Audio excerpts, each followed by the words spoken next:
state, political organization of society, or the body politic, or, more narrowly, the institutions of government.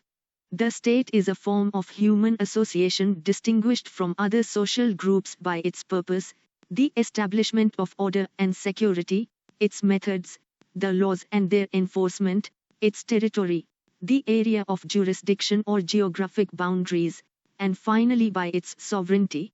The state consists, most broadly, of the agreement of the individuals on the means whereby disputes are settled in the form of laws. In such countries as the United States, Australia, Nigeria, Mexico, and Brazil, the term state, or a cognate, also refers to political units that are not sovereign themselves but subject to the authority of the larger state, or federal union. The history of the Western state begins in ancient Greece.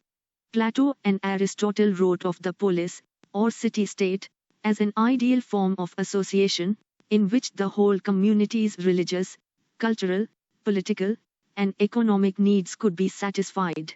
This city-state, characterized primarily by its self-sufficiency, was seen by Aristotle as the means of developing morality in the human character.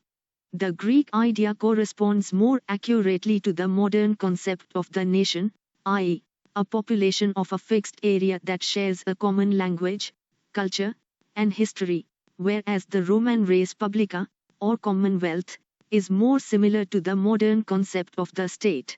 The res publica was a legal system whose jurisdiction extended to all Roman citizens, securing their rights and determining their responsibilities. With the fragmentation of the Roman system, the question of authority and the need for order and security led to a long period of struggle between the warring feudal lords of Europe. It was not until the 16th century that the modern concept of the state emerged, in the writings of Niccolò Machiavelli, Italy, and Jean Bodin, France, as the centralizing force whereby stability might be regained. In The Prince, Machiavelli gave prime importance to the durability of government, sweeping aside all moral considerations and focusing instead on the strength, the vitality, courage, and independence of the ruler. For Bodin, his contemporary, power was not sufficient in itself to create a sovereign, rule must comply with morality to be durable, and it must have continuity, i.e., a means of establishing succession. Bodin's theory was the forerunner of the 17th century doctrine known as the divine right of kings, whereby monarchy became the predominant form of government in Europe. It created a climate for the ideas of the 17th century reformers like John Locke in England and Jean-Jacques Rousseau in France, who began to re-examine the origins and purposes of the state. Mondadori Portfolio Age 4. Hobbes, Locke, and Rousseau. For Locke and Rousseau, as well as for Locke's English predecessor Thomas Hobbes, the state reflected the nature of the human beings who created it. The natural condition of man, said Hobbes, is self-seeking and competitive. Man subjects himself to the rule of the state as the only means of self-preservation whereby he can escape the brutish cycle of mutual destruction that is otherwise the result of his contact with others. For Locke, the human condition is not so gloomy, but the state again springs from the need for protection, in this case, of inherent rights.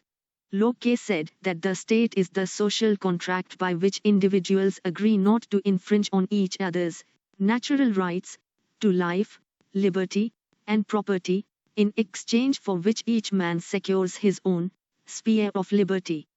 Copyright symbol Everett Historical Shutters. Rousseau's ideas reflect an attitude far more positive in respect of human nature than either Hobbes or Locke. Rather than the right of a monarch to rule, Rousseau proposed that the state owed its authority to the general will of the governed.